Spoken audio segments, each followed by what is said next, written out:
Peggy 3.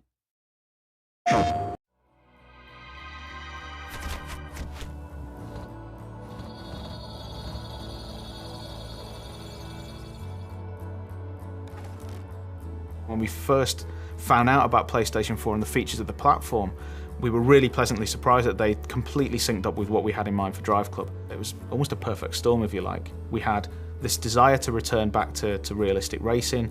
We had this new hardware platform.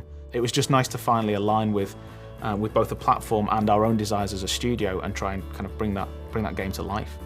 One of the things that we really liked was this idea that this was for an integrated, social generation of gamer who are now used to immediacy, connectivity, and an untethered relationship with their video games, where they are in touch with those game worlds when they're on the bus, when they're at work, 24/7. We've taken everything that we've seen from the massive rise of social networks since the last console cycle, and really that's become a core pillar of what PlayStation 4 is all about.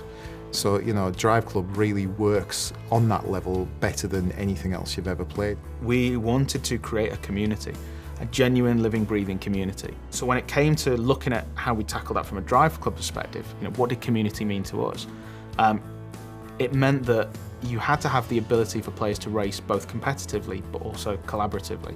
And if they're going to collaborate, they've got to be together in a club. You know, they have to be a team of racers. Within DriveClub, there will be a range of social connections.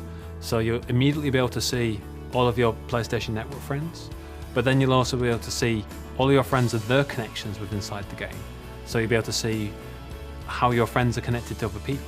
But we'll essentially make it very easy using the social connection feature to be able to find the perfect club for yourself.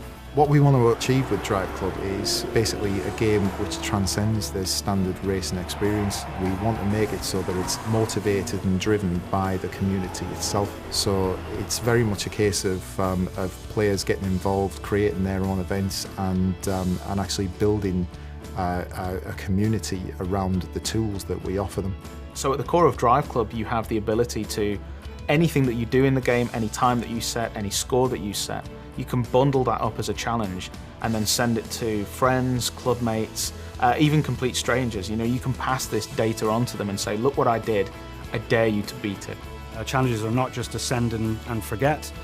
Basically, you're put into a leaderboard with those people, and so for the set duration of the time of the challenge, you can compete to sort of better yourself. In addition, once the challenge has been sent out, if people like that challenge, they can start competing in it or even forward it on to their friends, and so there's an opportunity for those challenges to go viral. One of the key ways the PlayStation 4 really enhances the multiplayer experience in DriveClub is the fact that every single section of every one of our tracks, our real-world kind of breathtaking, beautiful vistas, has data that can be turned into challenges for the best times, the best drift settings, the best 0 to 60 records on every straight, on every bend, on every turn, every piece of camber, every surface type has data that can be turned into challenges which can then be sent to others. That's only achievable on this console with this brilliant new emphasis on connected gameplay. DriveClub isn't a professional racing series. This isn't Formula 1 or IndyCar or anything like that. This is just a bunch of people that love cars, that love racing, that want to compete together, collaborate together, that just want to turn up to a location and just put their tyres on the asphalt, you know? We want to make sure that, you know, irrespective of your level of skill, whether you're a hardcore racer or just casual racer, that you can pick up and play.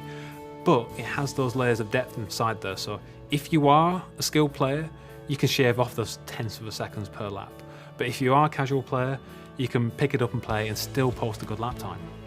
We want people to be able to pick up the car and go, this is fun, I can tell the difference between that car and get around this corner, look at me drift, isn't it brilliant? You know, we've just expanded the model to the point where it's easy access, but difficult to master.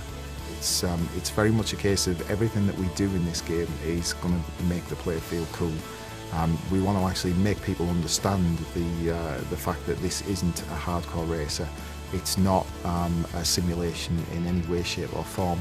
It's about having fun in cars on very fast roads. And of course, you know, being able to actually send out that information and by cool videos, screenshots, and even sharing it to things like Ustream and the like is absolutely integral to that. You know, we want people to be viewing the information that we're sending out from every single player, so that they understand that this is a broad community and absolutely the best racing experience that they're going to have on the next generation console.